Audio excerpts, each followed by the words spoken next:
내가 여자로서 서는 거에 대해서 얘기를 했었어요. 그죠? 내가 여자로서 설 수 있어야 내가 행복할 수 있다. 그런 얘기를 했었고 4월이니까 또 이제 봄이 오고 어떤 그 잔인함을 그렇게 표현했었고요. 지금 5월이 되니까 다들 곳곳에서 뭐라 그러냐면 가정의 달인데 그렇죠. 가정의 달인데 아이들을 위한 또는 이제 부모님을 위한 이런 행사가 참 많습니다. 그런데 저희가 5월을 보면서 가정에서 사실 가장 중요한 자리가 아내의 자리가 아닌가 싶어요. 근데 그 아내의 자리로서의 여자, 그죠? 여자로서 아내로 산다는 것, 이거에 대한 재조명이 한번 필요한 시기인 것 같아요.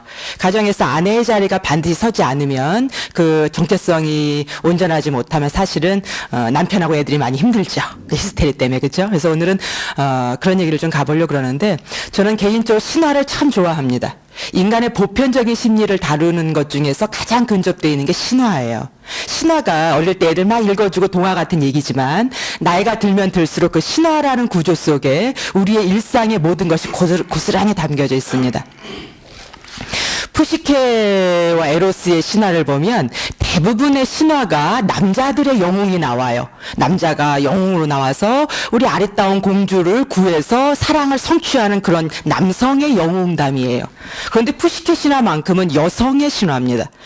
같은 영웅이라도 여자가 에로스라는 신을 남편으로 맞이하기 위한 일개 여자 인간이에요. 일개 여자, 일개 인간.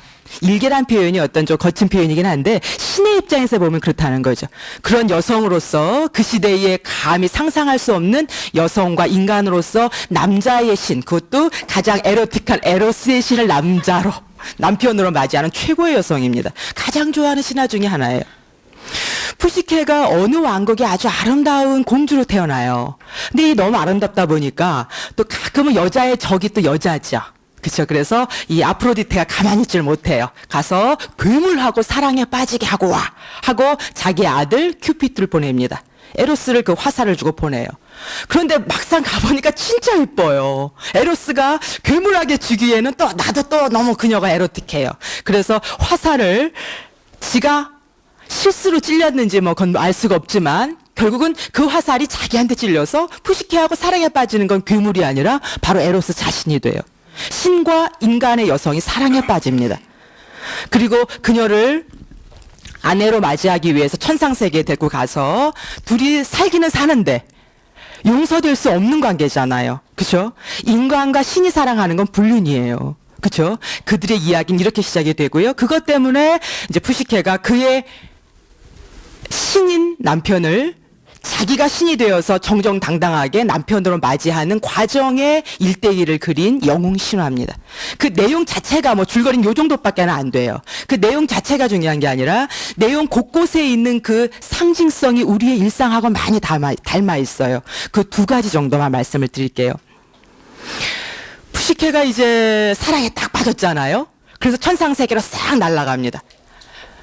와, 그림 너무 좋죠. 그죠? 사랑에 빠진 여인의 눈빛 한번 보세요.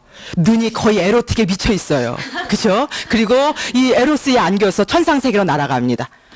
모든 게 하늘의 별도 달도 다 따다주겠다는 그 남자가 있으면 난 이 세상에 부러울 게 없어요. 난 천상의 공주보다 더한 왕비예요. 그죠? 그렇게 날아갑니다. 그런데 어머니를 거역했어요, 에로스는. 그죠? 어머니를 거역했고 신으로서 할 수 없는 불륜의 사랑을 하기 때문에 이 사랑에는 조건이 있습니다. 어떤 조건을 내거냐면 당신은 내가 누구인지 알면 안 되고 너한테 할 수 있는 사랑은 밤의 사랑밖에 줄 수가 없다. 나는 낮에는 당신 곁에 없을 것이다. 그러나 밤이 되면 어김없이 당신의 왕국으로 돌아와서 당신과 에로틱한 사랑을 하겠다. 그래요.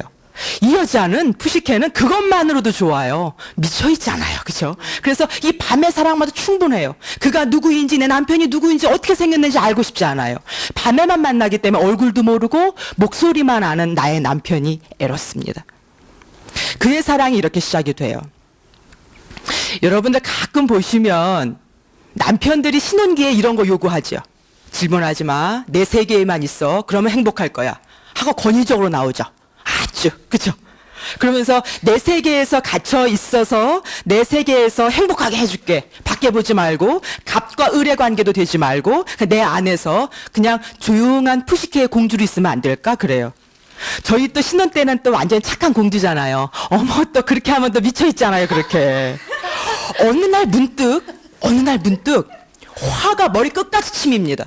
확 집어던지죠. 애들 엄마로 남편 출근시키고 막 미치도록 바쁘다가 산발된 나 보면서 미쳐요. 어떻게 미치냐면, 가만봐, 나 지금 뭐 하는 거지? 이거 나 황일구 맞아? 이거 나 지금 뭐 하고 사는 거야? 퍽 화가 납니다. 남편이 퇴근해서 오면 짐승 같지요. 나의 에로스가 아니에요, 어느 날은. 애들도 지긋지긋하죠. 빨래고 행주고 뭐고 다 집어던지고 싶죠. 네. 그날 나는 짜증이 화가 무척 납니다. 남편들은 돌아와서 이렇게 말해요. 여자들 심리를 모르겠어. 어느 날은 그렇게 시중 다 들어주다가 오늘 왜 이런데? 내가 뭐 잘못했다고? 도대체 이 복잡한 심리를 어떻게 이해해? 다음에 소주 먹어요, 자기들은 자기들끼리. 여자에게 사랑이라는 거, 결혼이라는 건 양가 감정 두 가지가 공존해요.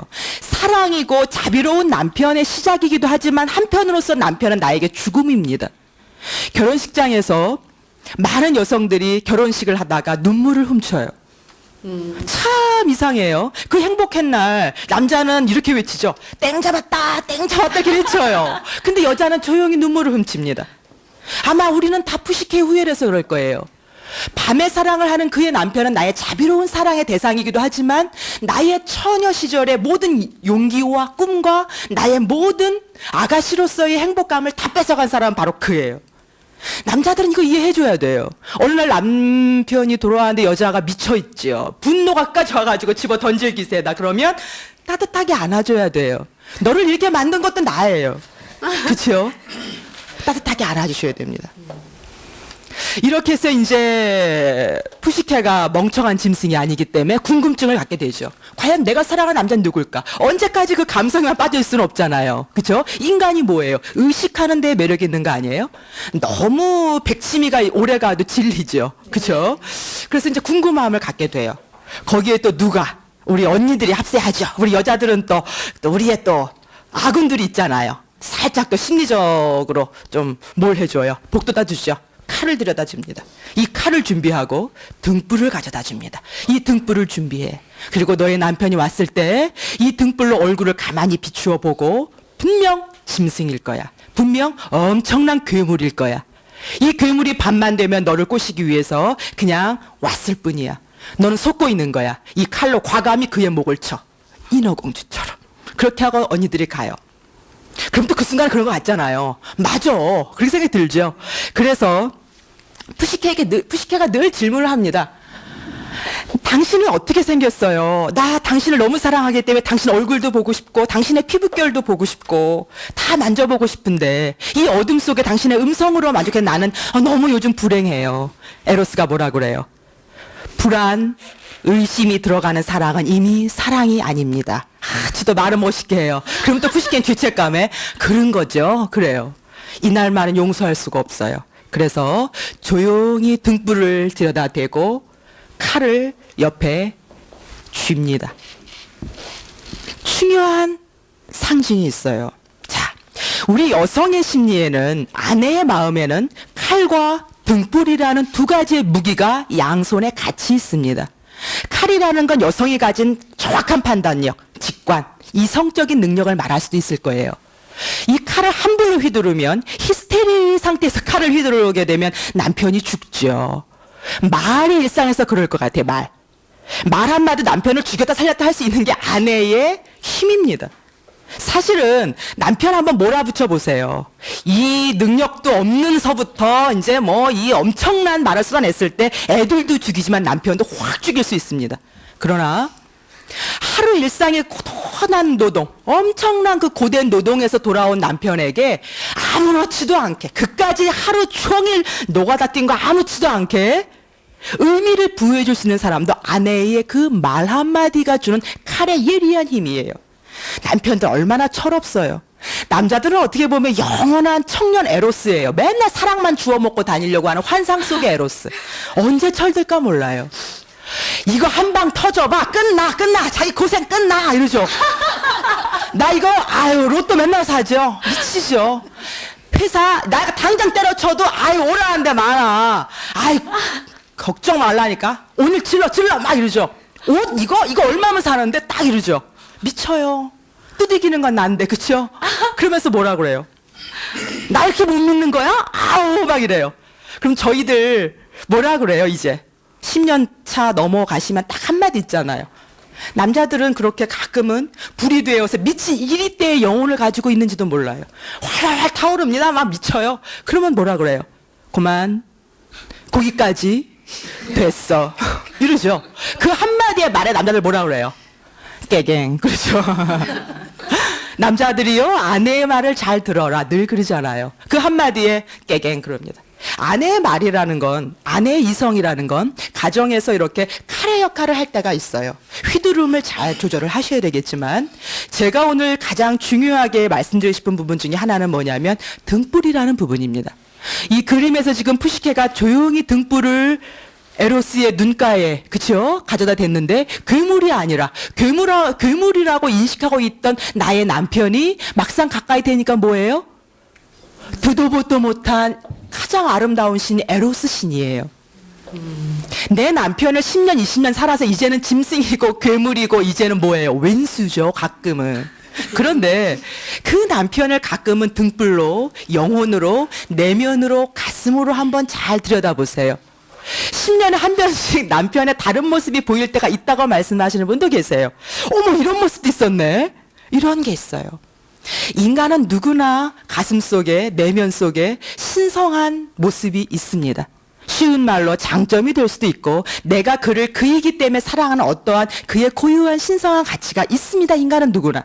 인간 자체로 고유하지만 특히 내가 사랑하는 어떤 부분을 오늘은 잊고 있지는 않은지, 또는 그가 그의 내면을 비추어 줬을 때 그가 괴물처럼 살고 있었던 이 일상에서 지친 모습이지만 그의 내면에 숭고하게 숨겨진 그의 어떤 가치가 있을 겁니다.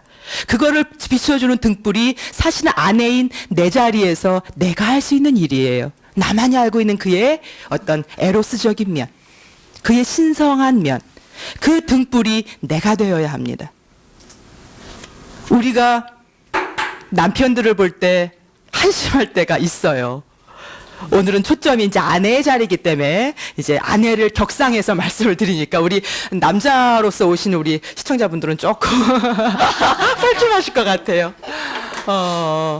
아내란, 여자란 고유한 개체가 가지고 있는 건 저는 참 아름답고 알 수 없는 아주 여신 같은 존재라고 생각합니다.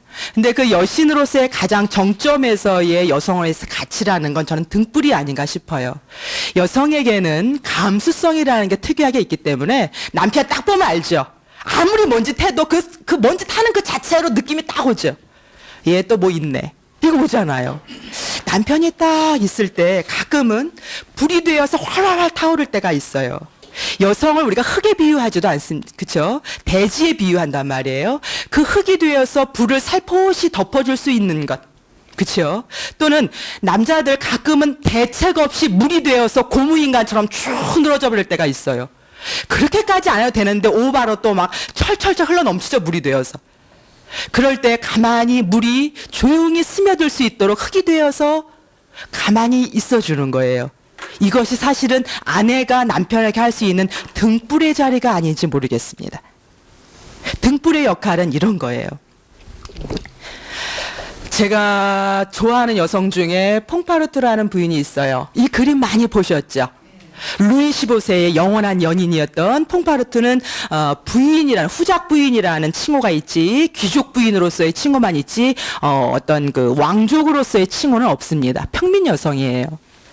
루이 15세가 태양왕의 아들이란 말이에요. 그쵸? 그러니까 아버지 후광이 너무 세기 때문에 이 남자는 여성 편력이 대단합니다. 적어도 세인들이 알 때는 그래요.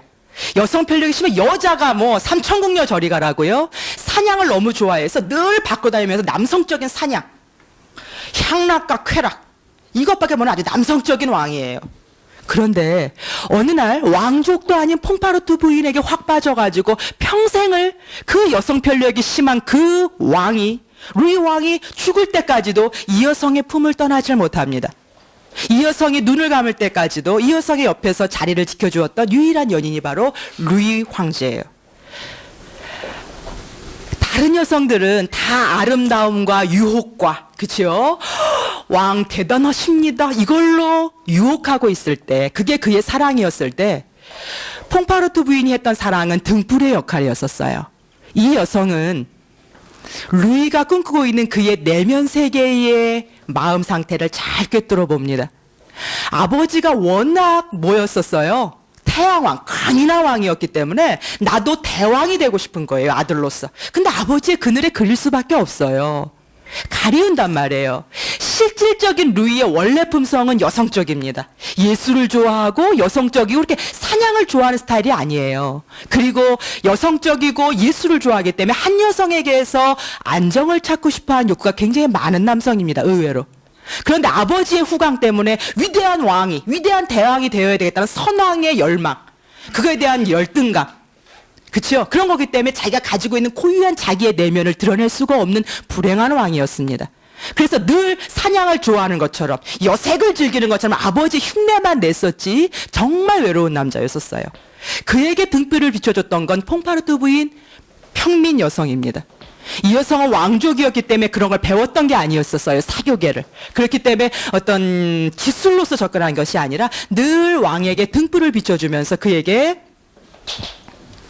그가 가지고 싶어 했었던 여성에 대한 안정감, 그렇죠? 그의 어떤 유희적인 면도 항상 여성적인 것에서 남성적인 것이 아니라 그의 내면을 채워주는 노력을 많이 했던 그런 여성입니다.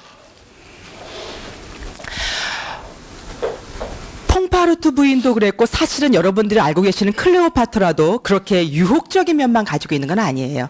그가 세기의 영웅들을 다루었던 기술 중에 가장 중요한 것들이 사실은 그들의 열망과 욕망 뒤에 숨겨져 있는 그들의 내면을 등불로 잘 비춰줬습니다.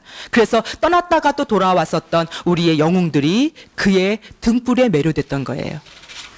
아내의 자리라는 것은 사실은 칼과 등불이 두 개의 무기가 같이 있습니다. 적절하게 쓸 수 있는 건 무엇 때문일까요? 무슨 힘으로 적절하게 쓸 수 있을까요? 내가 독립되어 있고 내가 홀로 섰을 때 가능합니다. 모든 거의 기준은 내가 홀로 설 수 없기 때문에 혼자 외롭기 때문에 하는 사랑이고 하는 아이들에게 남편에게 하는 도리라면 그건 집착이지 사랑이 아닙니다. 내가 나로서 홀로 설 수 있고 내가 나로서 독립적인 하나의 여자로서 설 수 있을 때 아내로서 따뜻하게 칼날을 휘두르는 것이 아니라 등불로 그들을 사랑으로 비춰줄 수가 있을 거라고 생각해요.